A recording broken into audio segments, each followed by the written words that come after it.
نزل عليك الكتاب بالحق مصدقا لما بين يديه وأنزل التوراة والإنجيل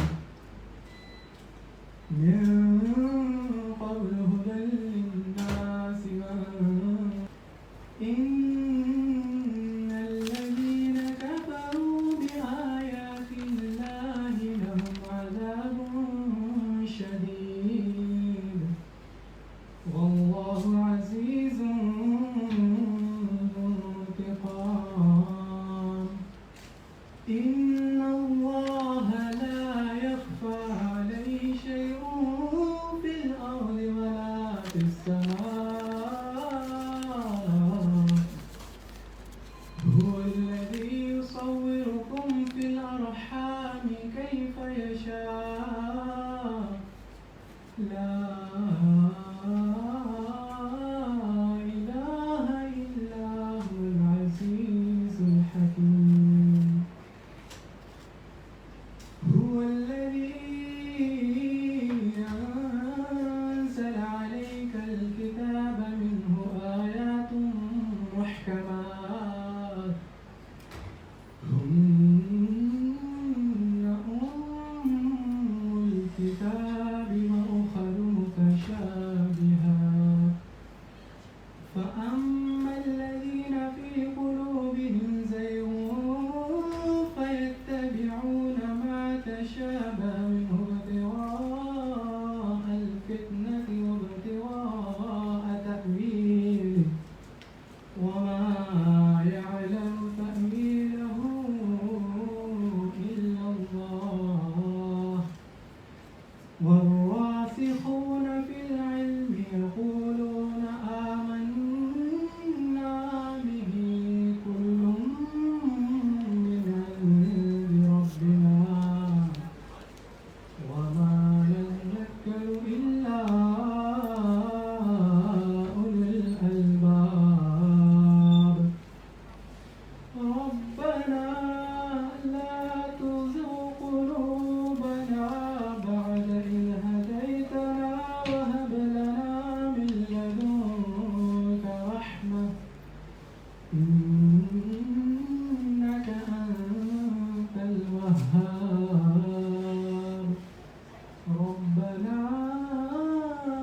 إنك جامع الناس ليوم لا ريب فيه إن الله لا يخلف الميعاد پناہ مانگتا ہوں میں اللہ کی شیطان مردود سے شروع اللہ کے نام سے جو بڑا مہربان نہایت رحم والا ہے الف لام میم اللہ وہ ہے جس کے سوا کوئی معبود نہیں جو سدا زندہ ہے اور سب کا نگہبان ہے اس نے آپ پر حق کے ساتھ کتاب نازل کی ہے جو اپنے سے پہلی کتابوں کی تصدیق کرنے والی ہے اور اس نے تورات اور انجیل بھی نازل کی اس سے پہلے لوگوں کی ہدایت کے لیے اور اسی نے حق و باطل میں فرق کرنے والا یعنی قرآن بھی اتارا ہے یقیناً جن لوگوں نے اللہ کی آیات کا انکار کیا ان کے لیے زبردست عذاب ہے اور اللہ سب پر غالب بدلہ دینے والا ہے یقیناً اللہ سے کوئی چیز چھپ نہیں سکتی نہ زمین میں نہ آسمان میں وہی ہے جو ماؤں کے پیٹ میں جس طرح چاہتا ہے تمہاری صورتیں بناتا ہے اس کے سوا کوئی معبود نہیں وہ زبردست اقتدار کا مالک ہے اور کمال حکمت والا ہے وہی ہے جس نے آپ پر کتاب نازل کی جس میں بعض محکم آیات ہیں وہی کتاب کی اصل ہیں اور کچھ دوسری آیات ہیں جو مشتبہات ہیں اب جن لوگوں کے دلوں میں ٹیڑھ ہے وہ ان متشابہ آیات کے پیچھے پڑے رہتے ہیں تاکہ فتنہ پیدا کریں اور ان آیات کی تعویلیں تلاش کرتے ہیں حالانکہ ان آیات کا ٹھیک ٹھیک مطلب اللہ کے سوا کوئی نہیں جانتا اور علم میں پختگی والے لوگ کہتے ہیں کہ ہم اس پر ایمان لائے سبھی ہمارے رب کی طرف سے ہیں اور نصیحت وہی لوگ حاصل کرتے ہیں جو عقل والے ہیں اے ہمارے رب تو ہمارے دلوں کو ٹیڑھا نہ کر دینا اس کے بعد کہ جب تو نے ہمیں ہدایت دی اور ہمیں اپنے پاس سے رحمت عطا فرمانا، بے شک تو ہی بے حد عطا کرنے والا ہے۔ اے ہمارے رب تو تمام انسانوں کو ایک ایسے دن جمع کرنے والا ہے جس کے آنے میں کوئی شک نہیں، بے شک اللہ وعدہ خلافی نہیں کرتا۔ Subhanallah, that was a very heartwarming recitation and followed by translation. Moving on, I would like to pay my respects to Honorable Vice Chancellor of Jinasin Medical University, Professor Amjad Siraj Memon, for enabling us to conduct this event and for his constant unwavering support for us. Likewise, I would like to pay my gratitude to Additional Director of PDC, Dr. Sayyida Zareen Raza, for arranging this event for JSMU students. Now, dear attendees, we are living in an age plagued by ever-increasing fitnas, from standing firm on our basics of our religion, our Islam, to fighting against evils, from adopting sunnahs to standing against innovations. Our youth is in constant trouble to decide what is wrong and what is right. To make the matter worse, the solution for this problem seems a distant dream. To shed light on this and to grace us with crisis-meddling ideas, we got none better than Mr. Raja Ziaul Haq. Mr. Raja Ziaul Haq is the CEO of the Youth Club. He has gained appeal among youth through his interactive talks and lectures. If you look back on his illustrious career, he has learned bachelor's in computing from University of Portsmouth, United Kingdom, followed by a master's in information technology from University of Canberra, Australia. Since then, he has been delivering lectures, conducting workshops in reputable institutions such as University of Southampton, NUST, IBA, Shifa College of Medicine, RMC, Westminster School, Lahore Grammar School, and these are just a drop in the bucket of his list. Now, without a further ado, I would like you all to please put your hands together and welcome on stage Mr. Raja Ziaul Haq.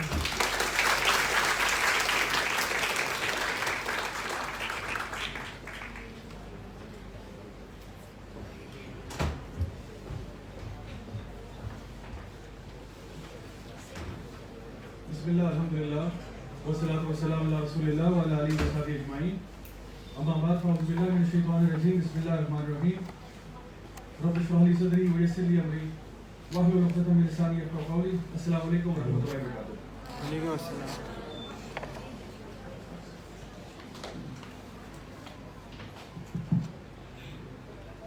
Alhamdulillah, it's always a pleasure to be here. اور جب بھی کراچی آتا ہوں اور جب یہاں پہ آنے کا موقع ملتا ہے تو بہت خوشی بھی ہوتی ہے.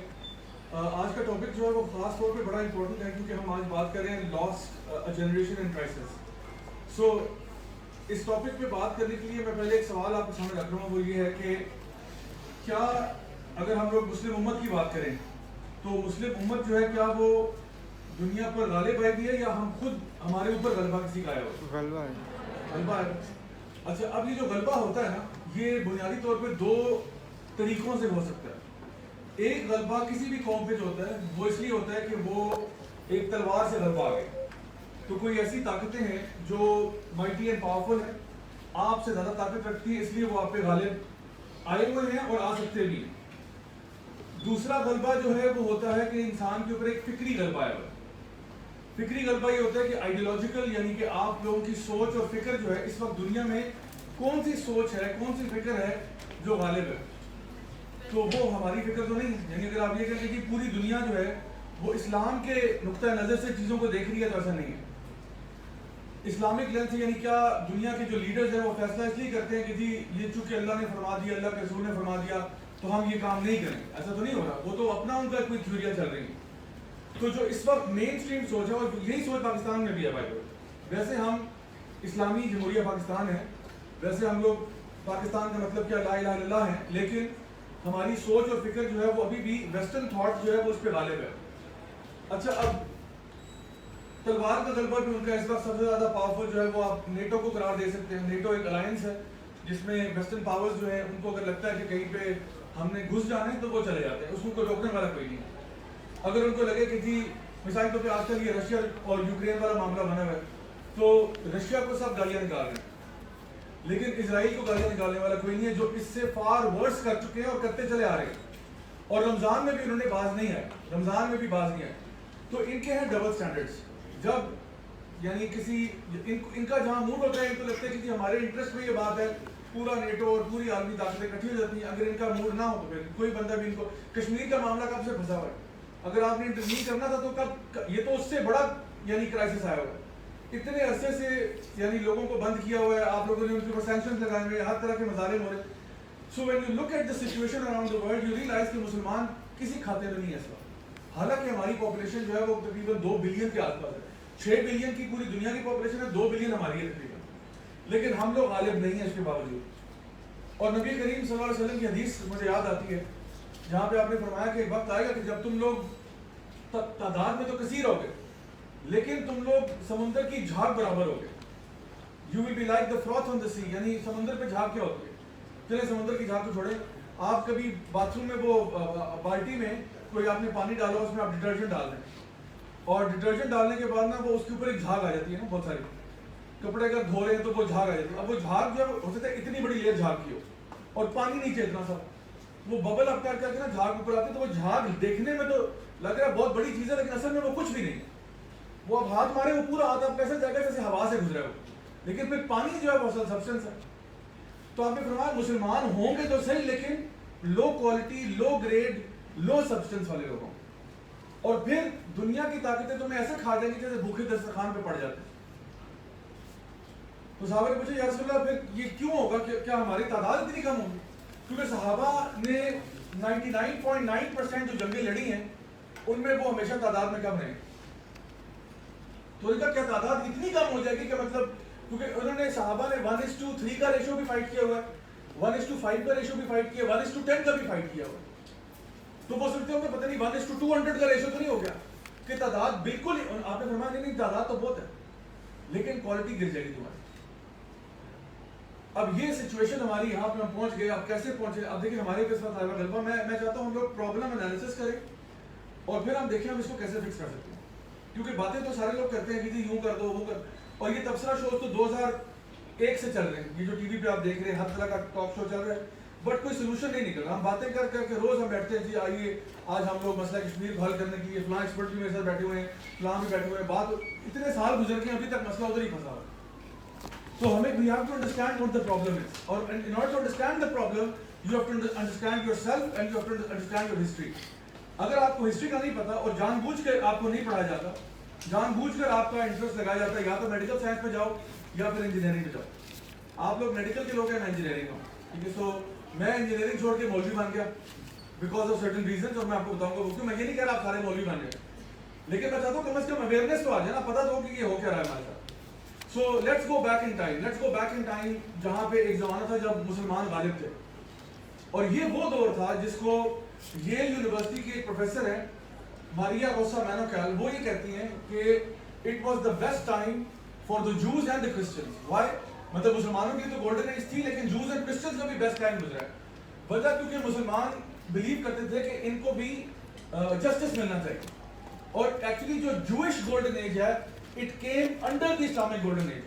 آپ کسی بھی جو سے, میں آپ کو چیلنج کرتا ہوں, میں تو پوری دنیا میں گھوما پھرا ہوں, آپ کسی بھی جو سے پوچھیں تو تم لوگ کی زندگی کا, تمہاری پوری ہسٹری کا بیسٹ دور کب گزرا ہے, وہ کہیں گے اسلامی خلافت میں. That was the best period when Jews truly prospered. Because of this thing کہ ہمیں تو کہا گیا کہ آپ نے کسی غیر مسلم کو بھی قتل نہیں کرنا, اس کو اس کا حق دینا ہے, اور آپ نے فرمایا صلی اللہ علیہ وسلم نے کہ جو اسلامی ریاست کے اندر کسی نان مسلم کو ہارم کرے گا وہ جنت کی بو تک نہ سونگ پائے گا. تو پھر ہم کیسے کسی غیر مسلم کے اوپر چڑھ دوڑیں بغیر؟ تو ہمارا دین تو منع کرتا ہے ان چیزوں سے. تو اس لیے ان کی پراسپیرٹی بھی تھی. بلکہ میں آپ کو ایک اور مثال دیتا ہوں. عمر بن خطاب کا واقعہ آپ کو پتا ہوگا رضی کا, جب جیروسلم کانکویسٹ ہوئی نا اس کی, آپ کو وہ واقعہ پتا ہوگا کہ آپ اونٹ کو پکڑ کے لے جا رہے تھے اور ان کا جو خادم تھا وہ اونٹ پر بیٹھا ہوا تھا. یہ تو پتا نا واقعہ سارا. اچھا یہ بھی پتا ہوگا کہ عمر بن خطاب کا جو لباس تھا وہ کیسا تھا. یس, وہ لباس کوئی ڈیزائنر تھا, گچی کا سوٹ پہنا ہوا تھا, ارمانی کا تھا نہیں, اس لباس کے اوپر پیبند لگے ہوئے تھے. اچھا اب عمر بن خطاب خلیفۃ المؤمنین وہ جا رہے ہیں یروشلم فتح کرنے. یروشلم فتح ہو چکا ہے, اور جو وہاں کا جو آرچ بشپ تھا, because Jerusalem at that time was ruled by the Christians, انہوں نے تمام جوز کو وہاں سے کک آؤٹ کر دیا تھا. There was not even one جو ان یروشلم. تو جو آرچ بشپ تھا اس نے کہا کہ جی آئی وانٹ کہ میں ہینڈ اوور کرنے کے لیے تیار ہوں کیونکہ میں آپ لوگوں کی پاور کو سمجھ رہا ہوں. آپ لوگوں کی پاور بہت زیادہ ہے. آپ لوگ یہاں پہ آنے کی پلیز کوشش نہ کیجیے گا, ہم ویسے ہی سرنڈر کر دیتے. تو کیونکہ اس ٹائم پہ مسلمان رومن پرشین دونوں امپائرس کو وہ گرا چکے تھے. یہ ایسا ہی ایک امریکن آتھر لکھتے ہیں کہ یہ ایسی مثال ہے کہ ایسکیموز اٹھے. ایسکیموز جانتے ہیں نا کون ہوتے ہیں؟ وہ جو نارتھ پول پہ بیچارے رہتے ہیں, ان کے پاس کوئی وسائل نہیں ہوتے. انہوں نے کہا کہ ایسکیموز اٹھے اور امریکہ اور رشیا دونوں کو ہرا لیں. یہ مثال کہتا ہے چھوٹی, اور یہ مثال کہ مسلمان دو سپر پاورز کو یعنی دبا دیا, یہ زیادہ بڑی جو ہے نا مثال ہے. کہ لوگ اٹھے تھے, جاہل تھے, یہ وہ لوگ تھے یہ زمانے جاہلیت سے لوگ اٹھے تھے جن کا کام بس آپس میں لڑائیاں کرنا تھا, کوئی نظم و ضبط نہیں, کوئی طور طریقہ نہیں. یہ اٹھ کے دنیا پہ غالب آ جاتے. تو جیروسلم کا جو آج بشپ تھا اس نے کہا کہ جی آپ پلیز ہمارے یہاں پہ نہ ہے, ہم آپ کی پاور کو شیئر کرتے ہیں, آپ بس برائے مہربانی, ہم جو تھوڑے سے سوفسٹیکیٹڈ قسم کے لوگ ہیں, بڑے یعنی شان و شوکت والے لوگ ہیں, پلیز خلیفہ ٹو خلیفہ اپنے خلیفہ کو بھیجتے ہیں, ہم چابی ہینڈ اوور کر دیتے ہیں. تو وہاں سے بس بھیجی کی تھی, یہ واک اوور ہو گیا, it's going to be a complete walk over, آپ بس خود آ جائیں. تو عمر بن خطاب نے کہا میں آ رہا ہوں, تو وہ روانہ ہو گئے. اچھا راستے میں میرے سے زیادہ تو یہ عیسیٰ علیہ السلام کی لائف اسٹائل کو فالو کر رہا ہے. اور جب انہوں نے پوچھا کہ لیکن آپ پیدل کیوں, یہ اوپر پھر کون ہے, انہوں نے کہا یہ میرا خادم ہے. تو جو خادم کو اوپر بٹھائے, آپ پیدل کیوں؟ انہوں نے کہا اس لیے کیونکہ ہم باریاں لے کے چلے تھے, کہ کچھ رستہ میں پیدل چلوں گا, کچھ رستہ یہ پیدل چلے گا, ہم باریاں لے کے چلیں گے. بیکاز یہ بھی انسان ہے, میں بھی انسان ہوں, اگر مجھے تھکاوٹ ہوتی ہے اس کو بھی ہوتی ہے. And this is what blew his mind, کہ یہ لوگ ہم سے زیادہ کرسچن ہیں. If following Christianity means to follow the way of Jesus, peace and blessings be upon him, then these people are more Christian than the Christians. تو وہ اپنے تھرون سے اتر آیا اور اس نے کہا کہ پلیز آپ آئیے, میں آپ کو ہمارا جو سب سے بڑا چرچ تھا وہ آج بھی ہے وہاں پہ جیروسلم, میں آپ کو وہاں لے کے جاؤں گا, وہاں پہ ہم ساتھ ساتھ پرے کریں گے, آپ وہاں پہ نماز پڑھیں, میں آپ کے ساتھ, میں بھی اللہ کو پکاروں گا, ہم دونوں عبادت کریں گے as a gesture of good faith, as a show of interfaith harmony. عمر بن خطاب نے کہا نہیں, میں آپ کے ساتھ نہیں پڑھوں گا. اب وہ بندہ ہو سکتا ہے فرینڈ ہوا اس بات کہ آپ میرے ساتھ پرے نہیں کریں گے. انہوں نے کہا اس لیے نہیں کہ میں آپ کے ساتھ پرے نہیں کرنا چاہتا, میں اس لیے پرے نہیں کروں گا کہ اگر میں نے آپ کے اس چرچ میں پرے کر دیا, میرے جو فالوورز ہیں نا وہ مجھے اتنا فالو کرتے ہیں کہ وہ اس چرچ کو مسجد بنا دیں گے. So let's not do that. ایسا کرتے ہیں کوئی نیا پلاٹ آف لینڈ ڈھونڈتے ہیں, وہاں پہ پڑھ لیتے ہیں نماز ایک ساتھ. تو اس نے کہا ٹھیک ہے ہمارے پاس کافی ایریا, وہ وہاں پہ لے گیا, ایک کھلا میدان نظر آ گیا, یہ ایریا کسی کا بھی نہیں, یہاں پڑھ لیتے ہیں. وہاں پہ نماز پڑھی اور سوچے عمر بن خطاب کی بصیرت, آج وہ جگہ مسجد عمر ہے. ان کو پتا تھا کہ جہاں میں نے پہلی دفعہ جیروسلم میں نماز پڑھ دی, اس کو انہوں نے مسجد بنا دینا. اور نے کہا اگر آپ نے چرچ میں نماز پڑھ, اور آج بھی وہ چرچ کھڑا ہوا ہے, آپ کو پتا ہے اگر وہاں نماز پڑھ لیتے, یہ ان کی حکمت تھی کہ اگر میں نے یہاں نماز ادا کر دی نا, مسلمانوں نے کہنا ہم نے ہر دفعہ ادھر نماز پڑھی, اور یہ اس کو مسجد بنا دیں گے, آپ اپنا چرچ رکھیں. اور پھر جب انہوں نے کہا کہ جی اچھا ہمارے لیے کیا رولنگز ہیں, اب ہم جب وہاں پہ نماز وغیرہ پڑھ لی, اچھا اب ٹرمز اینڈ کنڈیشن ڈسکس کرتے ہیں. کہ ظاہری بات ہے ٹرمز اینڈ کنڈیشن جو ہوتے تھے کہ آپ کے عورتوں کو ہم پرزنر بنا رہے ہیں, بچوں کو ہم لوگ چھوڑ دیں گے, غلام بنا لیں گے, فلاں بندے ایگزیکیوٹ ہوں گے, کیونکہ یہ ٹرمز ہوتے ہیں. کسی بھی جنگ پہ جب قبضہ ہوتا ہے تو قبضہ یہ نہیں ہوتا کہ جب آپ چھٹی کریں سارے گھر جائیں, ایسا نہیں ہوتا. قبضے کا مطلب ہوتا ہے آدھے لوگ غلام بن رہے ہیں, آدھے لوگ ایگزیکیوٹ ہو رہے ہیں, جنہوں نے ہمارے ساتھ جنگ کی تھی ان کو فلاں فلاں. تو آپ نے فرمایا کہ صرف جو آپ کے پولیٹیشینز ہیں they have to leave Jerusalem. What about the women? They are free. What about the children? They are free. What about the other men? They are free. What about your property? It's still yours. آپ کی property پہ بھی کوئی قبضہ نہیں کر رہا, آپ کا گھر ہے وہ آپ کا گھر ہے, ہم نہیں لے رہے. And this was absolutely shocking for the Archbishop. کہ اس قسم کا ٹیک اوور تو کبھی ہوا ہی نہیں, انسانی تاریخ میں کبھی نہیں ہوا, کہ جہاں پہ آپ ہماری پراپرٹی پہ بھی قبضہ نہیں کر رہے. انہوں نے کہا نہیں آپ کی پراپرٹی آپ کی ہے بھائی, ہم کیوں قبضہ کریں گے. یہ وہ ٹائم تھا, اور اس ٹائم سے آپ آگے 800 سال اور لگا لیں. This is known as the Islamic golden age, جس میں اسلامک ورلڈ کے اندر ترقی بھی ہوئی, سائنسز میں, ٹیکنالوجی میں, ہر طرح کے علوم جو ہیں وہ مسلمانوں نے پڑھے اور سیکھے اور سمجھے. اور آپ دیکھیں میڈیسن کے اندر ابن سینا کے ورکس اٹھا کے دیکھیں, آپ دیکھیں سرجیکل انسٹرومنٹس مسلمانوں نے بنائے. ہمارا جو آج کا پورا کمپیوٹنگ سسٹم ہے اس کے پیچھے جو یہ جو ڈیسیمل سسٹم ہے جس کو عربک نیومرلز کہتے ہیں, یہ یہاں سے آ رہا ہے. اریگیشن سسٹمز بنائے گئے, کیوں اریگیشن سسٹم بنائے گئے تاکہ گھر گھر پانی آ جائے, کیونکہ ہم لوگوں نے, اور جو بھی سائنٹیفک انڈیورز ہو رہے تھے نا وہ اس لیے ہو رہے تھے کہ انسانوں کی, مسلمانوں کی زندگیوں کو فیسیلیٹیٹ کرنے کے لیے اریگیشن سسٹم بنایا, گھر گھر پانی آئے تاکہ ہماری عورتوں کو, بچوں کو غسل کرنے کے لیے, وضو کرنے کے لیے گھر سے باہر ندی نالوں پہ نہ جانا پڑا کرے, گھر میں پانی آ جائے, گھروں کے اندر واش روم سسٹم ہونا چاہیے. کافی ایجاد ہوئی, کافی یعنی دریافت کی ایز دا تہجد ڈرنک. تہجد کی نماز پڑھنے کے لیے کافی پی جاتی تھی. آج کی طرح نہیں وہ گلوریا چیز میں بیٹھ کے 6 گھنٹے آپ گپے مارتے. اچھا پھر کارٹوگرافی کے اندر یعنی میپ میکنگ کے اندر ایڈوانسمنٹس ہوئی. کیوں؟ کیونکہ پوری دنیا سے لوگ جو ہے وہ حج اور عمرہ کے لیے آتے تھے اور وہ میپس ڈیٹیل میپس بنائے گئے اور اتنے ڈیٹیل تھے کہ جتنا آج کا گوگل میپ بھی ڈیٹیل نہیں ہے.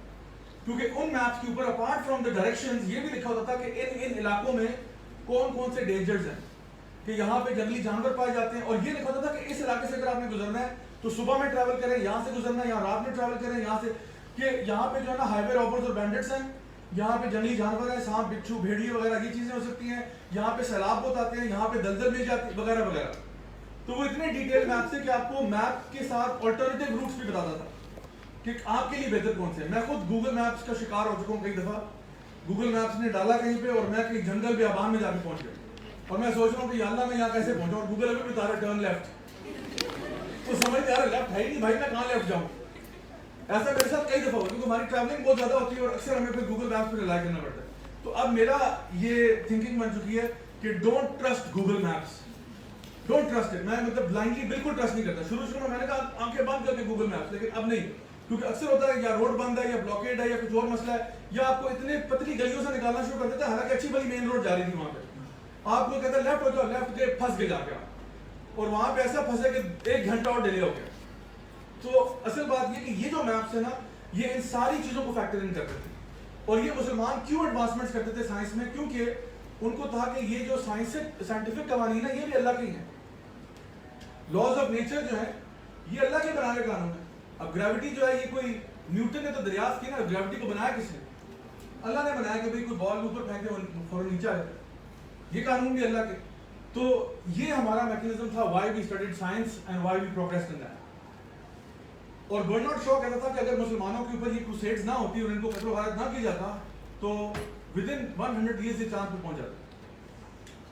This was the level of advancement. اور پھر آپ کو پتا ہے جب یہ مسلمانوں کو انہوں نے مارا اور اس کے بعد یہی ہماری کتابیں اٹھا کے یورپ چلی گئیں اور پھر وہاں پہ ایک انلائٹمنٹ پیریڈ آیا. اچھا نا اسلامک ورلڈ کا تو میں نے آپ کو ایک سنیپ شاٹ دے دیا, ٹھیک ہے. اسلامک ورلڈ جب مسلمان جب غالب تھے, یورپ سے لوگ ہماری یونیورسٹیوں میں پڑھنے آتے تھے. سب سے پہلے یونیورسٹیاں مسلمانوں کے علاقوں میں بنی, سب سے پہلے ڈگری گرانٹنگ یونیورسٹی سب سے پہلے مسلمانوں نے بنائی. جب اندلوسیہ کی حالت یہ تھی نا کہ اندلوسیہ کی سڑکیں صاف ستھری ہوتی تھیں, اسٹریٹ لیمپس لگے ہوتے تھے, بچہ لکھنا پڑھنا چاہتا تھا, اس ٹائم پہ یورپ میں ڈارک ایجز گزرے تھے. Medieval Times. ڈارک ایجز کیا تھی؟ جب یورپ کا بادشاہ بھی انگوٹھا چھاپ ہوتا تھا, یورپ کی گلیاں جو ہیں وہ گندی میلی کچیلی ہوتی تھیں, لوگ بھی بڑے گندے تھے, مہینے بعد نہاتے تھے نہ ان کے, ہمارے پاس ہم لوگ صابن سے نہاتے تھے, عطر استعمال کرتے تھے, ان کو پتہ نہیں تھا صابن کس چڑیا کا نام ہے. ہمارے لیے صابن اور یہ چیزیں کیوں امپورٹنٹ تھی؟ بیکاز صفائی کیا نصف ایمان ہے. ان اللہ یحب التوابین ویحب المتطہرین. اللہ محبت کرتا ہے ان لوگوں سے جو اپنے آپ کو پاک صاف رکھتے ہیں. سو جسٹ اگر آپ اپنے آپ کو پاک صاف رکھتے ہیں, باقی ساری چیزیں چھوڑیں, صرف اپنے آپ کو پاک صاف رکھتے ہیں, اسی لیے اللہ آپ سے محبت کرتا ہے کہ you take care of your personal hygiene. تو مسلمانوں کے تو یہ لیول تھا, اور وہاں کا یہ لیول تھا کہ بالکل تاریخ دور. اچھا یہ جو یورپ میں جو ڈارک ایجز ہے نا, اس کے بارے میں اب میں آپ کو بتاؤں, جان بوجھ کے نہیں پڑھاتے. آپ کسی بھی امریکن یونیورسٹی میں چلے جائیں, یا آپ کو آواز آ رہی ہے؟ اچھا آپ اگر کسی بھی امریکن یونیورسٹی میں یا برٹش یونیورسٹی میں جائیں اور وہاں پہ ہسٹری کا کورس ہے نا کہ بیچلرز لیول کے اوپر, تو آپ کو پہلے 4 ہفتے یا 6 ہفتے وہ پڑھائیں گے رومن اور گریکس کی جو اچیومنٹس ہیں, پہلے وہ پڑھائیں گے. اور اس کے بعد جو 1000 سال کا پیریڈ ہے میڈیول ٹائمز کا, وہ ایک کلاس میں فارغ کریں گے اس کو. یعنی پچھلا جو دور تھا اس میں کچھ 4 یا 6 کلاسز لگی ہیں. پورا میڈیول ٹائمز 1000 سال کا پیریڈ ایک کلاس میں فارغ کر دیں گے, because they don't want to dwell on it کہ جو گورا ہے وہ کتنا زیادہ ذلیل ہوا ہے اس ٹائم پہ. اور پھر جب اس کے بعد جب جو نا رینیسا پیریڈ آئے, اس پہ پھر 4 ہفتے لگا دیں گے. اور پھر جو لاسٹ 100 ایئرز ہیں اس پہ تقریباً 2-3 ہفتے اور لگا دیں, اور آپ کا پورا سیمسٹر کمپلیٹ ہو گیا. اچھا بالکل اسی طرح سے جب اسلامک ہسٹری پڑھائیں گے کسی ٹاپک کے اندر, تو جو گولڈن ایج ہے اس پہ 1 ہفتہ لگائیں گے, یعنی ایک کلاس میں فارغ. سو یو ول سے ہاں دیر واز ابن سینا, ابن رشد وغیرہ وغیرہ بلا بلا بلا, لیٹس موو آن ناؤ. اور مسلمانوں کا پڑھائیں گے 4 ہفتے میں fall of the Roman empire, sorry fall of the Mughal empire, کہ مسلمان ذلیل کیسے ہوئے. اور ہماری پاک سٹیز میں کیا پڑھاتے ہیں؟ ہم یہی پڑھاتے ہیں، فال آف دا مغل ایمپائر. مجال ہے میں صلاح الدین ایوبی پڑھا دیا ہو، سلطان محمد فاتح پڑھا دیا ہو، طارق بن زیاد پڑھایا ہو. ٹھیک ہے، ہمیں پڑھاتے ہیں کہ مغلوں کا زوال کیسے آیا، تاکہ آپ کا اپنے بارے میں امپریشن نہیں ہو کہ یار ہم تو کسی کام کے نہیں. تو وہ جو ہمارا کام کا پیریڈ تھا وہ اسکپ ہوتا ہے. اچھا یہ جو میڈیول ٹائمز تھے اس میں ہوا کیا کہ جو چرچ تھا اس زمانے کا، چرچ ہو چکا تھا کرپٹ، بیکاز چرچ نے جو اوتھینٹک ٹیچنگز ہیں انجیل کی ان کے ساتھ گریک میتھولوجی کو اور گریک فلسفی کو مکس کر دیا ہوا تھا. اور اس کے بارے میں اگر آپ پڑھیں تو کاؤنسل آف نائسیا کے بارے میں آپ پڑھیں، ایمپرر کانسٹنٹین کے بارے میں پڑھیں تو آپ کو چلے گا کہ what trade off happened at that time. But ہوا یہ کہ چرچ نے جا کے مرجر کیا بادشاہوں کے ساتھ، کیونکہ جو رولنگ ایلیٹ تھے پورے یورپ میں، اٹلی، جرمنی، انگلینڈ، فرانس، یہ سارے کے سارے تھے پیگن رولرز تھے. یعنی یہ لوگ بیسیکلی کرسچنز نہیں تھے، دے ور پیگنز. تو چرچ نے کیا کیا، چرچ نے ان کے ساتھ کیا جی ایک میل ڈیل ٹائپ کی چیز کر لی کہ ایسا کرتے ہیں، کیونکہ چرچ کے پاس پاور، یہ عوام کی طاقت چرچ کے ساتھ، کیونکہ people were accepting Christianity, and Christianity کے ساتھ ساتھ اب چرچ اپنا فلسفہ بھی بیچ میں ڈال رہا ہے اور چرچ کرپشن کی طرف بھی جا رہا ہے. تو ہوا یہ کہ انہوں نے کہا کہ جی ایسا کرتے ہیں کہ آپ ہمارے جو رولرز ہیں آپ بھی کرسچینٹی کی طرف آئیں، تھوڑا سا آپ ادھر آئیں، تھوڑا سا ہمیں ادھر آتے ہیں. تو یہ کرتے ہیں کہ ہم آپ ہماری جیب میں بہتر ہیں، آپ ہمیں فیڈ کریں، ہمارا خیال رکھیں. ہم عوام کو یہ کہیں گے کہ جو تمہارے اوپر یہ جو لیڈرز ہیں نا یہ اللہ کی طرف سے ہیں، these leaders are ordained by God, یہ اللہ کی طرف سے ہیں، اب ان کو بھگتو، ان کو برداشت کرو، ان کے خلاف کچھ ایکشن نہیں تم کر سکتے. تو بادشاہوں نے کہا this looks like a very good deal. ٹھیک ہے، ہم لوگ چاہتے ہیں کہ ہم عوام کو جتنا کنٹرول کر سکیں وہ کریں. تو اس کنٹرولنگ کے اندر کیا ہوا کہ انہوں نے یہ ٹریڈ آف ہو گیا، ڈیل ہو گئی. اچھا اب اس کا نتیجہ کیا نکلا کہ جو ٹاپ لیول کے اوپر چرچ لیڈرز ہیں اور جو بادشاہ ہیں یہ امیر سے امیر تر ہوتے جا رہے ہیں، they are getting richer and richer. اور جو غریب ہے وہ غریب سے غریب تر ہو رہا ہے، کیونکہ سارے کے سارے ٹیکسز لگے ہوئے ہیں غریب کے اوپر، غریب ٹیکسز پے کرتا ہے. اور غریب زیادہ تر لوگ پورے یورپ میں یہ فارمرز تھے، کسان تھے یا بلیک سمتھ تھے، اس طرح کے لوگ تھے. اب وہ ٹیکسز پر ٹیکسز دے رہے ہیں، غریب سے غریب ہو رہے ہیں اور امیر جو ہے وہ امیر سے امیر تر ہو رہے ہیں.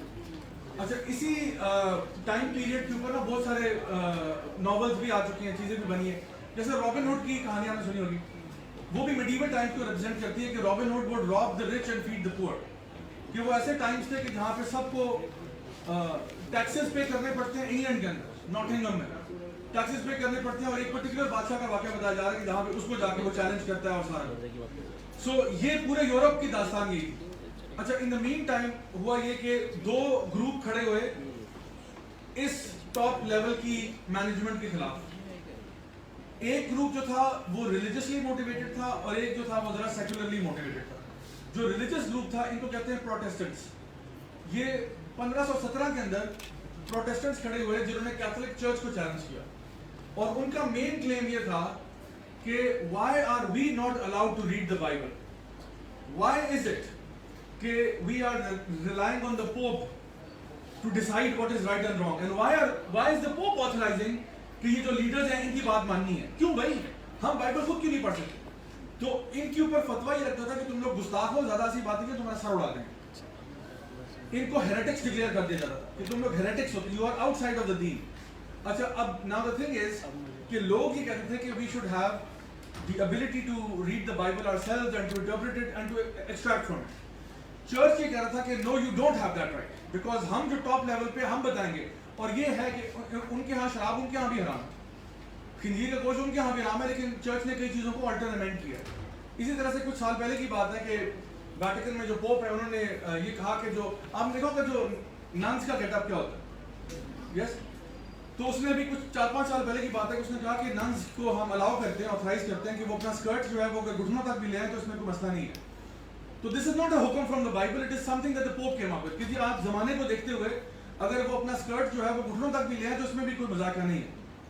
سو پوپ ہے وہ کر سکتا ہے، اس کی اتھارٹی ہے. اچھا ناؤ دا کلیم واز کہ جی ہمیں کیوں نہیں آپ پڑھنے دیتے، تو ہم آپ کا انکار کرتے ہیں. اچھا پوپ کا جو آرگیومنٹ تھا وہ بھی ویسے بڑا لاجیکل آرگیومنٹ تھا. وہ آرگیومنٹ کیا تھا؟ وہ کہتے تھے اللہ کے بندو تمہیں کس نے کہا کہ یہ جو بائبل تمہارے ہاتھ میں ہے یہ ایکچوئل بائبل ہے جو نازل ہوئی ہے؟ ہم ہی نے تو اس بائبل میں امینڈمنٹس کی ہیں. آج آپ کوئی بھی بائبل اٹھا لیں اور اس کی کوئی بھی ایکسیجیسس اٹھا لیں, ایکسیجیسس بولتے ہیں تفسیر کو, تو اس میں اٹ از آؤٹ لائن کہ کس کس پوائنٹس پہ کہاں پہ امینڈمنٹس اور چینجز ہو رہے ہیں, تو وہ چرچ اس کو جسٹیفائی کرتا ہے. تو نے کہا بھائی تمہیں کس نے کہا کہ یہ بائبل جو ہے یہ اوتھینٹک ہے, ہمیں نے تو بتایا تھا, ہمیں کہا کرو آگے کہ ہم تمہیں نہیں مانتے, پھر ہمیں نہیں مانتے پھر تم ٹیکنیکلی بائبل کو بھی نہیں مانتے, کیونکہ بائبل ہمیں نے تو امینڈ کی ہے, ہماری اتھارٹی سے تو امینڈ ہوئی ہے, ورنہ یہ اتنے ورژن کیسے نکلے. سو دس واز دا کانفلکٹ. اچھا یہ تو ایک پارٹی تھی 1517 میں جو کہ چرچ کے خلاف کھڑے ہوئے. ایک اور پارٹی جو کھڑی ہوئی وہ تھی سائنٹسٹ اینڈ فلاسفرز کی. ان میں سر فہرست گیلیلیو تھا. گیلیلیو نے یہ کہا کہ دنیا گول ہے, تو چرچ نے اس پہ لگا دیا فتویٰ گستاخی کا. وجہ کیا بنی کہ بھائی ہم مان رہے ہیں کہ فلیٹ ہے, آپ تو کہہ رہے ہیں گول ہے, اور اگر تم گول کہہ رہے ہو تو وہ کہتے ہیں, ان کا یہ بڑا کامن اسٹیٹمنٹ تھا, either you are man of church اور you are man of science, you can not be both. یا تم چرچ والے بنو یا سائنس والے بنو, دونوں کشتیوں میں سوار تم نہیں ہو سکتے. تو اس لیے پھر بہت ساری سائنٹیفک ڈسکوریز رک جاتی تھی, کیونکہ اگر کوئی بندہ آ رہا ہے سائنٹسٹ اور کوئی بات کر رہا ہے تو چرچ اس پہ اکثر گستاخی کا فتویٰ لگا دیتا کہ بھائی یہ جو آپ نے بات کی ہے یہ ہمارے کسی ڈاکٹر کے ساتھ کلیش کر رہی ہے اور ہم اس کو نہیں مان سکتے, we will not accept it. And so you are somebody who is مرتد, آپ مرتد ہو گئے, دائرہ کرسچینٹی سے خارج ہیں, اور اگر خارج ہیں تو پھر ایکسیکیوٹ ہوں گے آپ. تو اب تین مسئلے ہیں, چرچ اور اسٹیٹ جو ہے, آپ کے بادشاہ جو ہیں, they are getting more and more powerful, rich and richer, and عوام جو ہے وہ غریب سے غریب تر ہو رہی ہے. دوسرا مسئلہ یہ ہو رہا ہے کہ جو ریلیجس لوگ کھڑے ہوئے تھے ان کو بھی آپ نے مرتد کرا دیا, جو سائنٹسٹ کھڑے ہوئے تھے ان کو بھی آپ نے مرتد کر دیا. اب یہاں پہ ایک سمجھ لیں کہ ایک پریشر کوکر کریٹ ہو گیا یورپ کے اندر, پورے یورپ میں, اور یہ جو پریشر کوکر تھا یہ اس طرح سے پھٹا کے ریولوشنز کی فارم ہے. And Europe witnessed some of the bloodiest revolutions in the history of mankind. اتنا زیادہ خونریز دور انسانی تاریخ میں کبھی نہیں گزرا. لوگوں کا جو غصہ تھا نا وہ اتنا زیادہ تھا اپنے ایلیٹ کے اوپر کہ یہ ان کے گھروں میں جا کے ان کو گھروں سے پکڑ کے چوکوں میں گھسیٹ کے گلوٹینز میں گردنیں اتاری. A Tale of Two Cities, Charles Dickens کی جو کتاب ہے وہ بھی فرینچ ریولوشن کی ایک شکل ہے. وہ کہتا ہے, and this is so true, he says it was the best of times, it was the worst of times. This is how he begins the book. It was the best of times, it was the worst of times. Why?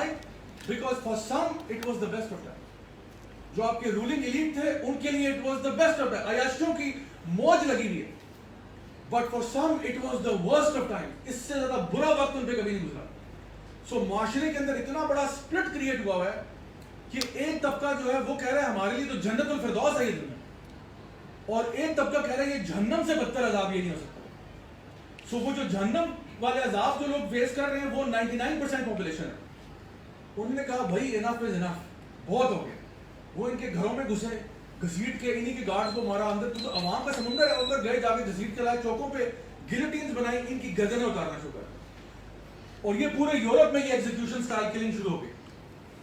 اور جب انہوں نے کیا کیا, بادشاہوں کو بھی فارغ کر دیا اور چرچ کے لیڈروں کو بھی فارغ کر دیا, حتیٰ کہ بالکل یہ دونوں پارٹس جو ہیں یہ سمجھے کہ امپورٹنٹ ہو گئے, یعنی چرچ بھی امپورٹنٹ ہو گیا اور بادشاہ بھی امپورٹنٹ ہو گیا. اب کیا ہوگا, جب اوپر آپ نے دونوں پاور اسٹرکچرز کو ہٹا دیا ہے, اب ایک ویکیوم کریٹ ہو گیا اوپر. اب اس ویکیوم میں لوگوں کو سمجھ نہیں آ رہی کہ اب ہم اپنا قانون کیسے بنائیں, کیونکہ پہلے تو چرچ بتا رہا تھا یا بادشاہ رول کرتے, now how do we rule ایسا, اب ہم کیسے رول کریں اپنے آپ. میں جب انگلینڈ میں تھا, میں اپنا بیچلرز کرنے کے لیے انگلینڈ گیا, پھر آسٹریلیا گیا ماسٹرز کے لیے. So in both countries I travelled extensively and I saw کہ وہاں پہ میں انگلینڈ میں بکنگم پیلس گیا.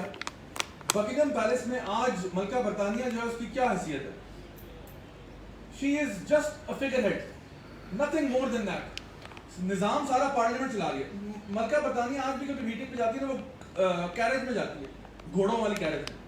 حالانکہ پیسے اس کے پاس ہیں, وہ لیمبورگینی اور فراری میں بھی جا سکتی ہے, لیکن جاتی ہے وہ ہارس پولڈ کیریج میں جاتی ہے. ایک سمبل ہے. آئی تھنک اس کی پتہ نہیں 71st سے کون سی برتھ ڈے تھی, وہ میں نے اٹینڈ بھی کی تھی وہاں بکنگم پیلس میں نا, وہاں پہ توپوں کی سلامیاں اس کو دیں اور ساتھ. But it's just a ceremonious thing, it's nothing serious. Even پورے یورپ میں بھی باقی جو مطلب کنگز اور یہ سارے, ان کا کوئی ایسی مقام نہیں ہے. اچھا پھر اگر آپ چرچ کی بات کریں, میں نے بہت سارے چرچز وزٹ کیے, بڑے بڑے کیتھیڈرلز وزٹ کیے, لیکن خاموشی ہوتی تھی وہاں پہ. جب بڑے بڑے اسٹرکچر ہیوج میسو, یعنی 30-35 فٹ اونچا چھت ہے, اور ایک آواز لگائیں تو وہ اتنا ایکو کریٹ ہوتا ہے پورے ہال کے اندر. اور میں جاتا اور پوچھتا وہ جہاں پہ ان کا جو بھی خادم ہوتا ہے کہ بھائی ویئر از ایوری بڈی, تو دے سیڈ کہ you come back on Sunday. تو اسے پھر کتنے لوگ ہوں, کہتے وہی 15-20 لوگ ہوں گے. میں کہتے اتنے بڑے چرچ میں 15-20 لوگ, کہتے تو بس یہی ہے, اور وہ بھی بزرگ ہوتے ہیں جو آتے ہیں, کچھ لوگ ہوتے ہیں, ورنہ ادروائز ہماری جو یوتھ ہے وہ خود ایڈمٹ کرتا ہے, ہماری یوتھ جو ہے وہ کہتی تو ہے, اور میں نے خود یہ آبزرو کیا کہ جب میرے جتنے بھی فرینڈس تھے نا انگلینڈ میں, وہ سارے نان مسلم تھے. I didn't have even one Muslim friend. تو میں ان سے پوچھتا تھا کہ are you Christian؟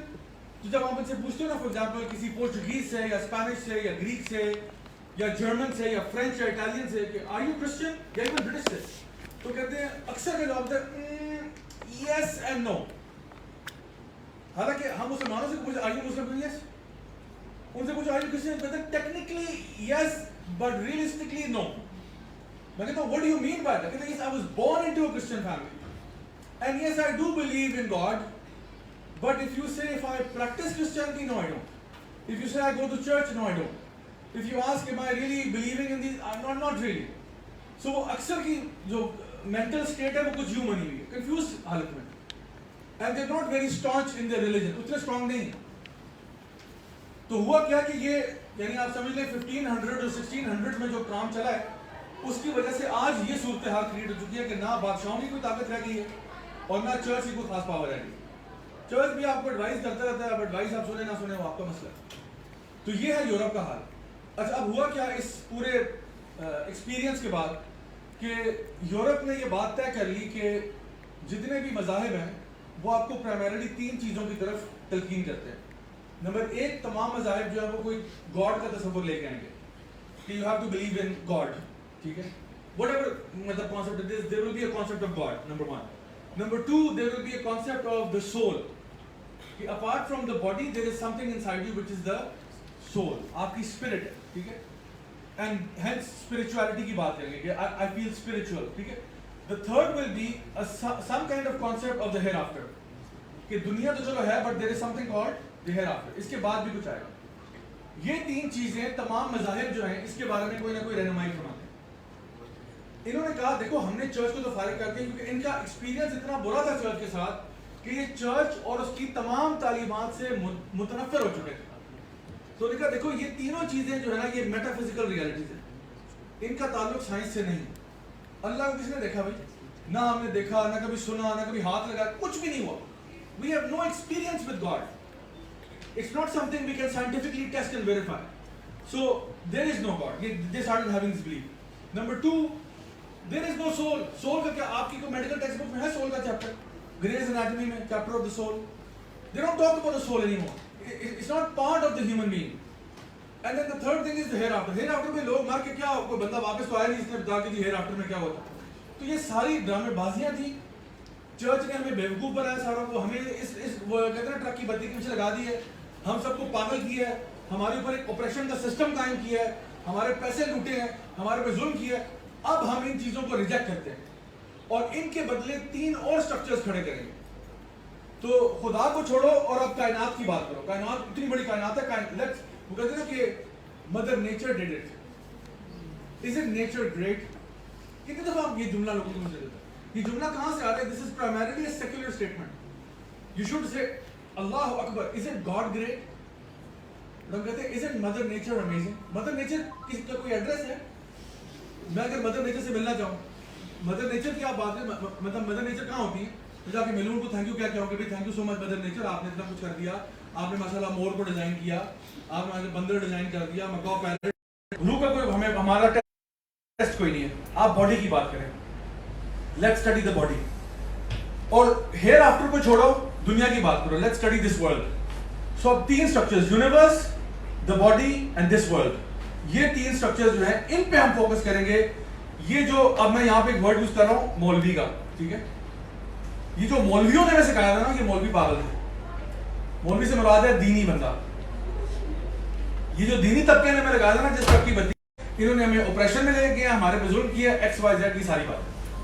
تو یورپ جو ہے وہ کوٹ ان کوٹ مولویوں سے متنفر ہو گیا. بادشاہوں سے بھی متنفر تھا لیکن جس لیول پہ مولویوں سے متنفر تھا وہ ایک نیکسٹ لیول تھا. اچھا اب یورپ جو ہے وہ یہ ڈیسائیڈ کر رہا ہے کہ اب ہم کیسے اپنے آپ کو رول کریں. اب اس سے فلاسفی آ رہی ہے, سیکولرزم ٹرائی کر لیتے ہیں, لبرلزم ٹرائی کر لیتے ہیں, کیپٹلزم ہے, سوشلزم ہے, مارکسزم ہے, ٹھیک ہے, بہت سارے آئیڈیاز پیدا ہو رہے ہیں. اب ہم اپنے آپ کو گورن کیسے کریں گے؟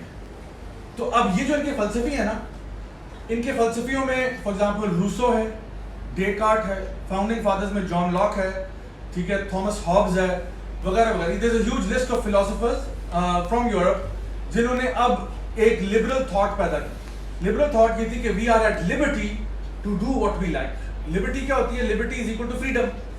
تو فریڈم تو اچھی چیز ہوتی ہے نا. انہوں نے کہا ہم آزاد ہیں. We have the liberty to do what we like. Don't tell us God said this اور God said that, we will decide. تو جان لاک کا ہے سیکنڈ ٹریٹیز آن گورنمنٹ. اس میں وہ پہلی دفعہ لکھتا ہے کہ we will make government of the people, for the people, by the people.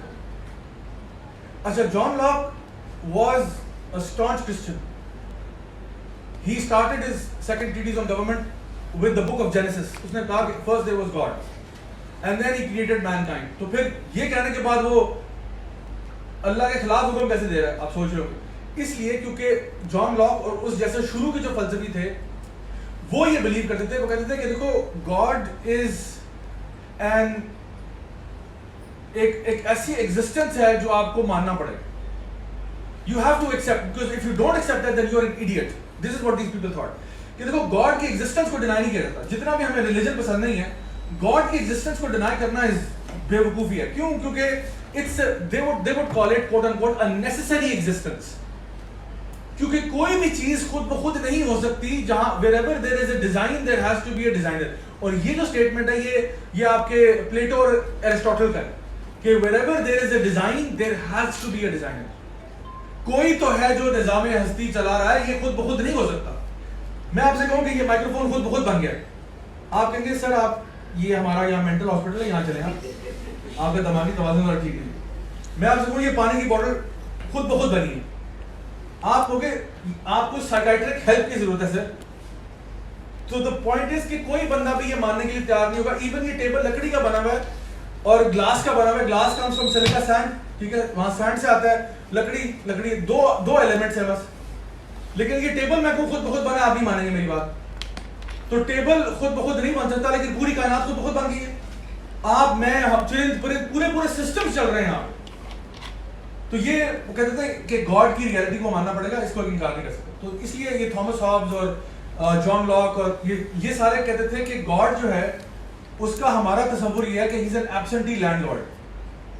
ایبسنٹی landlord کا مطلب ہوتا ہے کہ اللہ تعالیٰ نے کائنات کو بنا دیا اور پھر اب وہ نعوذ باللہ چھٹی پہ چلا گیا. Now he is no longer concerned. So for example والٹیر نے واچ میکر انالوجی سے بات سمجھائی. اس نے کہا دیکھو یہ جو ایک واچ ہے اور ایک واچ میکر ہے. تو جو واچ میکر ہے فار ایگزامپل جس نے یہ میری گھڑی بنائی ہے, وہ اس گھڑی سے اب کنسرنڈ ہے یا نہیں ہے؟ نہیں ہے. وہ اپنے گھر میں بیٹھا ہوا جو ہے نا جوس پی رہا ہوگا, اس کو کیا لگے کہ میں نے اس گھڑی کے ساتھ کیا کرنا. اس نے گھڑی بنا کر آزاد چھوڑ دیا, پھر مارکیٹ میں جس نے خریدی ہے خرید. اب وہ اس کی فنکشننگ کو نہیں دیکھ رہا, اس کی فنکشننگ کو اب میں دیکھ رہا ہوں, کیونکہ جب بیٹری ختم ہوگی تو میں اس میں بیٹری ڈالوں گا, ٹھیک ہے. تو جس نے بنائی ہے نا وہ اب اس کے بارے میں کنسرن نہیں ہے, وہ اپنے گھر بیٹھا ہوا ہے. تو کہتے تھے کہ دیکھو اللہ تعالیٰ نے کائنات بنائی, اس کا ایک نظام بنایا. یس وی ایکسیپٹ کہ نظام بھی ہے, وی ایکسیپٹ کہ کوئی انیشیل کریٹر بھی ہے, لیکن اب وہ ہمارے معاملات سے کنسرن نہیں ہے. اب اس نے ہمارے پہ چھوڑ دیا ہے how we like to run things around here. So this is what John Locke and these people would say. لیکن یعنی یہ میں بات کر رہا ہوں 1500 1600 کی. اس کے بعد جو 1700 میں جو فلسفی آ رہے ہیں انہوں نے کہنا شروع کیا کہ ایکچولی اتنا بھی تکلف کیا, let's remove God from the equation all together. تو وہ ذرا ان کے اندر ایتھیسٹک جراثیم زیادہ تھے. آگے آپ سگمنڈ فرائڈ کی بات کریں, کارل مارکس کی بات کریں, دے ور ایتھیسٹس, ٹھیک ہے. وہ اللہ کو نہیں, انہوں نے اللہ کے وجود کا انکار کیا. انہوں نے کہا میں اتنا بھی تکلف کیوں کر رہا ہوں کہ اللہ نے کہا.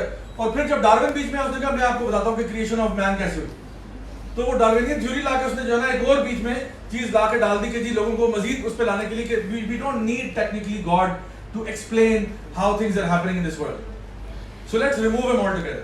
اچھا اب یہ جو سوچ ہے, اتفاق کہہ لیں اس کو جو بھی کہہ لیں, یورپ میں یہ سوچ جو ہے یہ پنپنا شروع ہوئی, وہاں پہ ڈیولپ ہوئی, وہاں پہ ماڈیفائی ہوئی, وہاں پہ ریفائن ہوئی, اور پھر یہ لبرل تھاٹ یا سیکولر تھاٹ جو ہے یہ سامنے آ گئی. اب اس ٹائم پہ 6 قومیں ہیں جو کانکویسٹ کے لیے روانہ ہو گئے یورپ سے.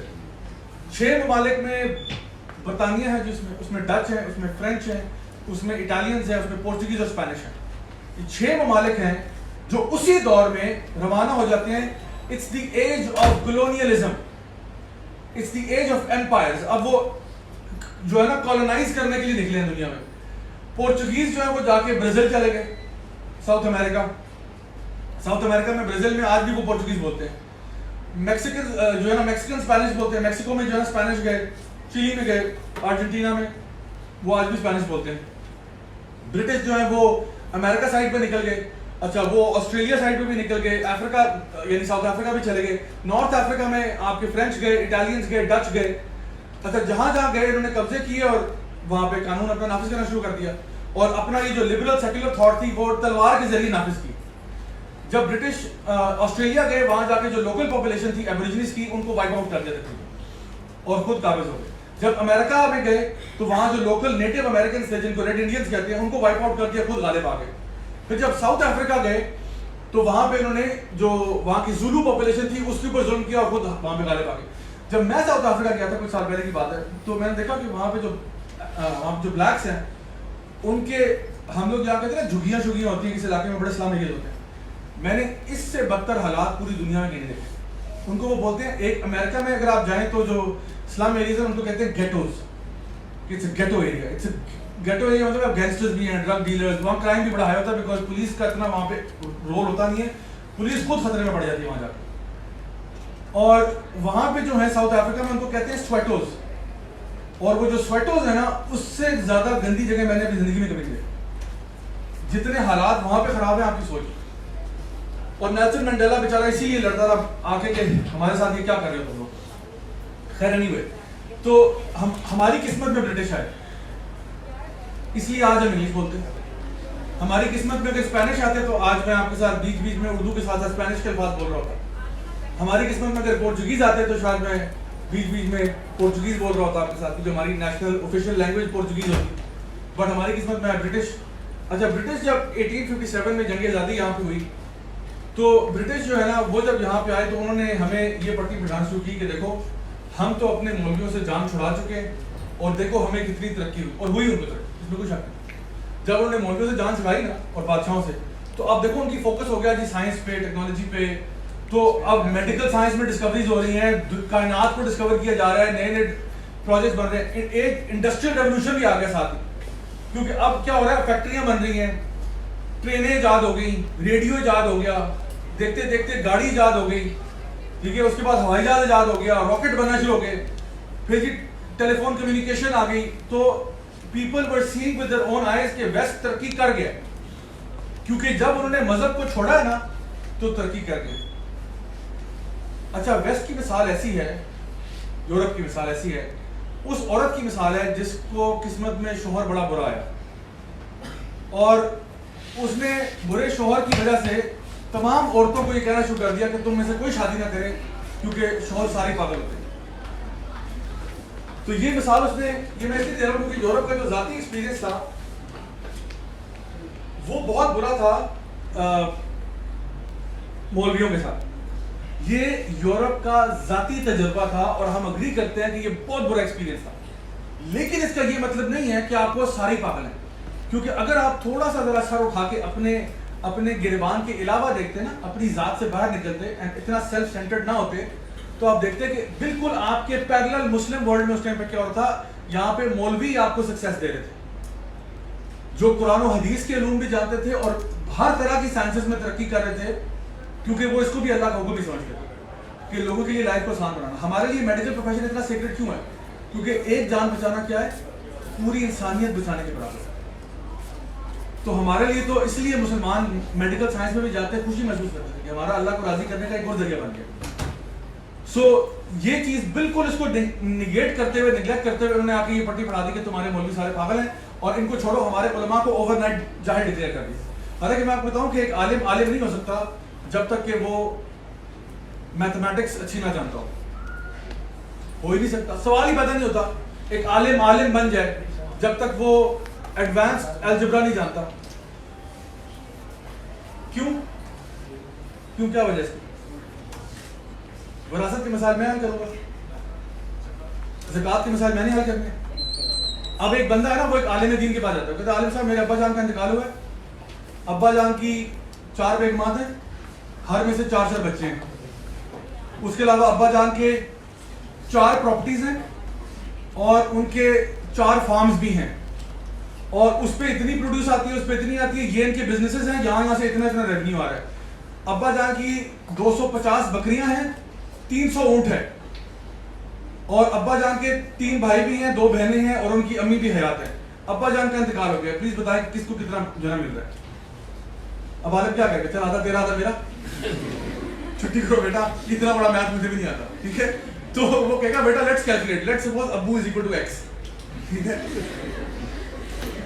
پھر ہوگا کہ تم کتنے بھائی ہو, 1/3 کر کے وہ ہی has to do the math, right. تو وہ جب تک الجبرا نہیں جانتا وہ آپ کو جواب دے نہیں سکتا. وہ کہے گا, اور اگر وہ جواب نہیں دے گا وہ اللہ کے ہاں قصوروار ہوگا کہ تم پھر عالم کس کھاتے میں بنے ہو اگر تم یہ مسئلے لوگوں کے حل نہیں کر سکتے. اللہ تعالیٰ نے پورا نظام بتایا ہو. سو میں یہیں پہ کراچی میں ایک بہت بڑے دارالعلوم میں گیا, اور ماشاءاللہ میں نے دیکھا کہ ان کا جو ڈپارٹمنٹ آف فلکیات ہے, آپ کو پتہ ہے ان کا جو ٹیلیسکوپ ہے یہ پورے ایشیا کا سب سے ایڈوانس ٹیلیسکوپ ہے, اور وہ اپنی جو فائنڈنگز ہے نا وہ ناسا سے ویریفائی کرواتے ہیں, اور پھر وہ کیلنڈر چھپتا ہے جو آپ کی مسجدوں میں لگا ہوتا ہے کہ مغرب کی نماز 7:15 پہ ہے, اور کل جو ہے 7:16 پہ ہے. یہ کہتے ہیں ہم وہاں سے اپروو کروا کے پھر چھاپتے ہیں, اور وہ کہتے ہیں میرے جو استاد ہیں وہ بھی ہمارے فلکیات پوری کتاب لکھ چکے ہیں اسٹرانومی کے اوپر. سو if you are going into a field you have to be an expert in that field. So ہمارے لیے تو یہ کبھی مسئلہ نہیں تھا کہ ہم لوگ سائنسز بھی پڑھ رہے ہیں, اور کیونکہ میں سمجھتا ہوں آج کا دن جو ماڈرن عالم ہے, he needs to understand social media, he needs to understand cryptocurrency, he needs to understand all of these یہ جو marketing strategies اور digital marketing, he needs to understand. اگر اس کو نہیں پتا وہ کیا جواب دے گا پھر. he needs to understand یہ آئس کیا بلا ہوتی ہے, یہ کون سے نشے چل رہے ہیں. بیکاز اگر آپ کہتے ہیں کہ حرام ہے تو قرآن مجید کی کوئی آیت تو نہیں کہ جہاں پہ لکھا کہ تم پہ آئس کو حرام کیا ہوا ہے. How are you finding out کہ یہ حرام ہے؟ Because there has to be some deductive analysis that has to be done. So علماء کو پتہ ہونا چاہیے کہ اس وقت کیا چل رہا ہے, اور وہ پھر آپ کی گائیڈنس کرے اس میں. ہاں جی یہ جی ٹک ٹاک حلال ہے حرام ہے, فیس بک پہ کیا کریں گے, تو وہ آپ کو بتائیں گے, ان کو پتا ہوگا کہ جی کیا ہو رہا ہے. تو they have to be aware of these things. So مسلمانوں کے لیے تو کوئی ایشو نہیں تھا, لیکن انہوں نے کہا نہیں دیکھو ہمارا ایکسپیرینس گندا تھا, تمہارا بھی گندا ہی ہوگا.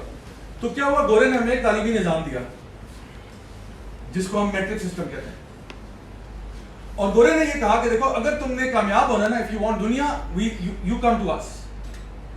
اب ہمارے پاس آؤ, ہم تمہیں بتاتے ہیں کامیابی کا راستہ کیا ہے. ہماری طرح سائنسز پڑھو, کیمسٹری فزکس پڑھو, ترقی کرو, پیسہ ملے گا, ڈالر ملے گا, نوٹ ملے گا, عیاشی کرو گے. یہ مولویوں کا کام چھوڑو, مولوی سے کہو جس نے مولوی بننا ہے گھر بیٹھ کے اللہ اللہ کرے, آپ ہمارے ساتھ آؤ, ہم آپ کو بتاتے ہیں. تو میٹرک سسٹم آ گیا, ایف ایس سی کا سسٹم آ گیا, میڈیکل کالج آ گیا, وغیرہ وغیرہ. اچھا اس پورے سسٹم میں سے نا اسلام کو مائنس کر دیا گیا. آپ کہیں نہیں سر اسلامک اسٹڈیز تو ہے نا. اسلامک اسٹڈیز کا نام پہلے زمانے میں نا دینیات ہوتا تھا, پھر اس کا نام اسلامیات ہو گیا, کیونکہ وہ کہا دینیات, دین میں وہ سارے دین پڑھاتے تھے کہ جس نے کرسچینٹی پڑھنی وہ پڑھ لے, جس نے ہندوازم پڑھنا وہ پڑھ لے. پھر اسلامیات ہو گیا.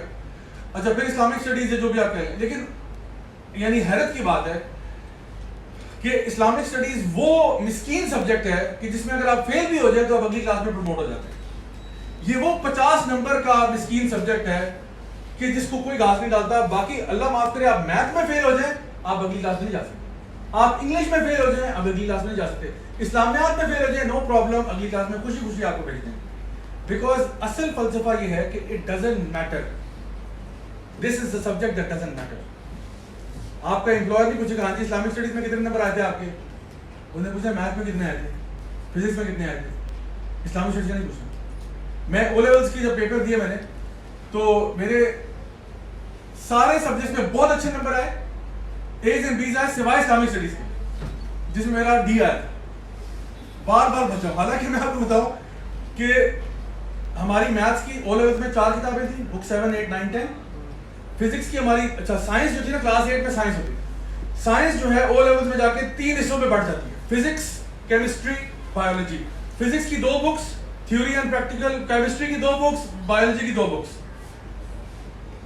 میتھ جو ہے اس کو میں نے بتا دیا 4 کتابیں, 4 کتاب, یعنی میتھ ایک تھا کلاس 8 تک, ایک ہی بک تھی. یعنی جب آپ 10th میں آتے ہیں 9th میں آتے ہیں تو وہ 4 کتابیں بن جاتی ہیں, اور اب آپ ہر ایک کو ٹریگنومیٹری, الجبرا, جیومیٹری, ہر کسی کے اپنا اپنا پڑھ رہے ہیں. اور اسلامک اسٹڈیز کی بیچاری یہ کہ مسکین سی کتاب تھی, فرخندہ نور کی, اللہ تعالیٰ کو جزائے خیر دے. وہ کتاب سبحان اللہ, مطلب میں یعنی کلاس 1 سے لے کے آپ یہ دیکھو کہ کیا پروگریس ہوا ہے ایک بچے کا جو 10th کلاس میں پہنچا. not that much at all. وہی برگندہ نوری کتاب میں نماز ہے, روزہ ہے, حج زکات ہے, بسم اللہ الحمدللہ خدا حافظ, بس یہی ہے. کلاس 1 سے لے کے, یعنی آپ دیکھو کہ کلاس 1 سے بچہ جو تھا نا وہ ڈبوں کے اندر 1 2 لکھنا شروع ہوا تھا کہ ایک ڈبے میں 1 لکھو, ایک ڈبے میں 2 لکھو, 1 to 10 گنتی لکھو, اور ٹیچر ٹک مار کے دیتی ویری گڈ شاباش, اسٹار بنا دیا, اسمائلی فیس بنا دیا. کیوں؟ کیونکہ اس نے 1 to 10 لکھا. یہاں سے یہ شروع ہوا تھا بچہ, 1 to 10 لکھنے سے شروع ہوا تھا. پھر اسے کہا 2 کا ٹیبل یاد کرو, 2 1 are 2 2 2 are 4, یہاں سے شروع ہوا تھا. اور اب وہ جی ویکٹر کیلکولس تک پہنچ گئے. جب تک او لیولس میں پہنچا, now he is doing trigonometry, vector calculus, پتہ نہیں کیا کچھ کر رہا ہے. سوچیں جو لرننگ کرو ہے نا وہ ایسے گیا اس کا. اور اسلامک اسٹڈیز وہ جتنے سے شروع ہوا تھا تقریباً ادھر ہی ہے وہ آج تک. 10 سال ہو گئے ہیں, مجال ہے کہ سورہ فاتحہ سے آگے گیا ہو. نماز میں بھی سورہ اخلاص ہی پڑھ رہا ہے, ہر رکعت میں سورہ اخلاص ہی پڑھ رہا ہے. ہم نے اس کو کہا ہی کہ سورہ اخلاص ستاروں سے آگے جہاں اور بھی ہیں. مجھے باقاعدہ ایک سوال آیا اس دن نا, وہ میرا شو ہوتا ہے آسک ضیاء لائیو کے نام سے. اس پہ کسی نے پوچھا کہ سر اگر میں سورہ اخلاص کے علاوہ میں نے غلطی سے نا سورہ فلق پڑھ دیا, اس کا کیا کفارہ ہے؟ نا غلطی سے جو نا سورہ فلق پڑھ دی, اب میں کیا کروں؟ توبہ کرو اللہ سے, استغفار کرو, کیونکہ ابھی تک تم سورہ اخلاص پڑھتی آ رہی. توبہ اس بات کرو کہ پہلے کیوں نہیں پڑھ لی میں نے, اور باقی صورتیں کہاں ہیں ساری کی ساری؟ اللہ تعالیٰ نے کیا ایک ہی صورت نازل کی پورے قرآن میں. سو ہمارا جہالت کا یہ عالم ہے. تو یعنی دیر از اے ہیوج ڈفرنس. میں تو سمجھتا ہوں کہ او لیول میں بچہ پہنچ گیا, آپ نے یہ کیوں نہیں کیا کہ اسلامک اسٹڈیز کو بھی 4 حصوں میں بانٹ دیا, جیسے آپ نے سائنس کو بانٹا. آپ نے جی تفسیر بیٹا علیحدہ ہے, یہ حدیث ہے, یہ سیرہ ہے, یہ عربک لینگویج ہے, اب آپ یہ پڑھیں. But this is never our priority. دین ہماری پرائورٹی رہا نہیں, بیکاز گورے کی پرائورٹی دین نہیں تھا, تو ہماری بھی نہیں تھا. ہم تو گورے کے غلام ہیں, ہمیں تو پتہ ہی ہے کہ بس ہم نے وہی کہنا جو گورا کہہ رہا ہے. تو جو سسٹم ہمارے پاس آیا اس کو ہم نے لے لیا. اور ہوا یہ کہ پیرنٹس نے نا یعنی اپنے سب سے ذہین بچوں کو لگا دیا میڈیکل میں اور انجینئرنگ میں. سب سے لائق بچہ میرا جو ہے نا وہ گورے کے بتائے ہوئے سسٹم پہ چلے گا, اور جو اس سے تھوڑا کم ہے وہ چلیں کسی گورنمنٹ سروسز میں چلا جائے, جو اس سے کم ہے وہ ٹیچر بن جائے میری طرح, اور جو بالکل ہی فارغ ہے وہ مولوی بن جائے, جو کسی کام پہ میری طرح مولوی بن جائے. ہوتا ہے کیا, جو بالکل نکما ہوتا ہے کہتے ہیں یہ مسجد جائے گا, یہ مسجد جائے گا, یہ حافظ بنے گا. لیکن باقی سارے جو ہیں ہم نے بیسٹ اپنے بچے جو ہے نا وہ رکھے ہوئے ہیں ادھر جہاں پیسہ آتا ہے, کیونکہ گورا آپ کو دے گیا materialism. If you want to be successful you have to have material. اور اس کی بہت ساری شکلیں ہیں, اس کی بہت ساری شکلیں, اور ہمارے پورے سسٹم کی فیبرک کے اندر یہ آ چکا ہے. ہم رشتے دیکھتے ہیں مٹیریل کی بیس پہ. لڑکے رشتہ دیکھتے ہیں, شکل دیکھتے ہیں, لڑکی کی شکل دیکھی جاتی ہے سب سے پہلے. فوٹو بھیجیں جی, فوٹو بھیجیں جلدی جلدی, فوٹو بھیجیں. پھر ہم کہتے ہیں ہاں ٹھیک ہے, نہیں ریجیکٹڈ, چاہے جتنی مرضی کوئی نیک لڑکی ہوئی. ہمارا کیا ہے, مٹیریل, شکل دیکھ جائے. لڑکے کا پیسہ کتنا, پہلا سوال کتنا کماتا ہے, جتنا کماتا ہے, نہیں چاہیے, تھینک یو ویری مچ. اللہ کا ولی ہے خالہ, اللہ کا ولی ہے, نہیں نہیں چاہیے, پیسے نہیں کماتا, گھر جائے گی, گھر جا کے اللہ کا ولی بنے. So we are standards have changed because of this materialism. تو یہ سسٹم ہمیں دے گا جی گورا. اچھا اب ہوا یہ ہے کہ ہمارا ساروں کا مائنڈ سیٹ چینج ہوا. اب یہ جو سیکولرزم ہے نا, اگر آپ اس کی ڈیفینیشن دیکھیں میڈیم ویبسٹر ڈکشنری میں, تو وہ کہتے ہیں اٹ از اے سسٹم, یعنی آسان اردو ترجمہ کر دیتا ہوں, وہ کہتے ہیں کہ ہمیں اپنے روزمرہ کے معاملات کو چلانے کے لیے برائے مہربانی مذہب سے مشورہ لینے کی کوئی ضرورت نہیں. What is secularism? Secularism says if you want to practice Christianity do it in your house, no problem, we don't mind at all. You want to practice Islam, بسم اللہ, گھر جا کے پریکٹس کرو. آپ نے ہندوازم, آپ نے ہنومان کو پکارنا ہے, آپ نے جو نا راما کرشنا کو, آپ گھر میں کریں سر آنکھوں پہ, no problem. But do not tell us کہ یہ صحیح ہے اور یہ غلط ہے کیونکہ تمہاری کتاب میں لکھا ہے. We will not follow that. ہم اپنی مرضی کو کریں گے. We will decide. So now we decide what is right and wrong. ہمیں نہ بتاؤ شراب حرام ہوتی ہے, سوری, وی ول ڈیسائڈ. ہمیں نہ بتاؤ سود حرام ہوتا ہے. تو اب یہ جو ویسٹرن فریم ورک ہے نا لبرلزم کا, اس میں جو فلسفہ چل رہا ہے وہ ہے, اس کو بولتے ہیں اٹس اے فلسفی of ہیڈنزم with another word attached to it, جس کو بولتے ہیں ہارم پرنسپل. اب آپ یہ آپ کیا بول رہے ہیں, ہیڈنزم کا مطلب ہے کہ پرسوٹ آف پلیجر, یہ ان کا فلسفہ ہے رائٹ اینڈ رانگ کا. آپ اپنے پلیجر کو پرسو کریں, ہر بندہ اپنے پلیجر کو پرسو کرے, جو کرنا چاہتا کرو, ہاں کسی کو نقصان نہ. تو اگر دو لوگ راضی ہو کے کچھ کر لیتے ہیں کانٹریکچولی, یعنی اوبلیگیٹڈ ایک دوسرے کے ساتھ, تو then it is not wrong from the liberal stand point. Sounds nice right, کہ دو لوگ اگر آپس میں راضی ہیں تو اس میں کیا مسئلہ ہے. تو وہ کہتے ہیں دیکھو اگر ایک لڑکا لڑکی راضی ہیں آپس میں, تو پھر یہ غلط بات تو نہیں ہے نا, اس میں کیا ہے, وہ بھاگ جائیں تو کیا ہو گیا, آپس میں تو راضی ہیں نا, امی ابو کیا کام ہے بیچ میں. Girl friend boy friend culture ہے بالکل ٹھیک ہے, وہاں کوئی برا نہیں سمجھتا ہے, وہاں پہ دس از ویری گڈ, بلکہ کہتے ہیں ریکمینڈیڈ ہے. دیکھیے میں مذاق, آپ سمجھے میں جو ہے مذاق کر رہا ہوں, میں جب انگلینڈ لینڈ ہوا نا تو میرے پر کام کا بہت اسٹریس تھا, کیونکہ میں تو تھا اسپوائلڈ بریٹ, میں تو مطلب شروع سے ہی بہت ہی ایک عیاش قسم کی فیملی سے. میرے ابا جان کی فیملی جو ہے وہ سارے فوجی ہیں, ابو دادا کے چھوٹے بھائی, ابو کی بہنوں کے جو ہسبینڈ ہیں سب یہ سارے فوجی ہیں, اور امی کی سائڈ پہ سارے سیاست دان ہیں. تو میں جس گھرانے میں پیدا ہوں وہ فوج اور سیاست کا خوبصورت امتزاج, اور پیدا بھی میں 3 بہنوں کے بعد ہوا تھا تو ایکسٹرا لاڈلا تھا. تو میں جب اسی عیاشی والی لائف اسٹائل میں انگلینڈ پہنچ گیا تو وہاں جا کے جی برتن بھی خود دھونے پڑ رہے ہیں, بیڈ بھی خود بنانا پڑ رہا ہے, گروسری شاپنگ بھی خود کرنی پڑ رہی ہے, بینک اکاؤنٹ اپنا خود ایڈجسٹ کرنا پڑ رہا ہے, پڑھائی بھی کرنی پڑ, مینٹل اسٹریس تھا. میں سائیکیٹرسٹ کے پاس چلا گیا, میں کہ میرا دماغ خراب ہو رہا ہے. واللہ العظیم اس نے مجھے ریکمینڈ کیا you should have a girl friend. میں نے کہا ابھی ٹینشن ہے بہت زیادہ, ایک وہ ٹینشن میں کیا کروں. تو اس نے کہا نو دس از, اس نے کہا دیکھو your satisfaction will come from friends, from an intimate partner, بلا بلا بلا. میں نے کہا یہ ابا جان کو خط لکھ کے بھیج دو تاکہ میں اسے سائن کروا لوں ذرا اسے جو آپ نے بات کی ہے, تاکہ پتا ہو نا کہ آپ نے آفیشیل ڈاکٹر نے نسخہ دیا ہے. تو وہ تو اس کی کہتے ہیں اس میں کیا بڑی بات ہے, تو ریکمینڈیڈ آپ تو کریں بھائی, کیا ہوگا جب 2 لوگ کہتے ہیں اگر 2 یعنی if a guy and a girl are ready then that's okay. اب تو اللہ معاف کرے وہ کہتے ہیں if 2 guys are also ready then it's also okay.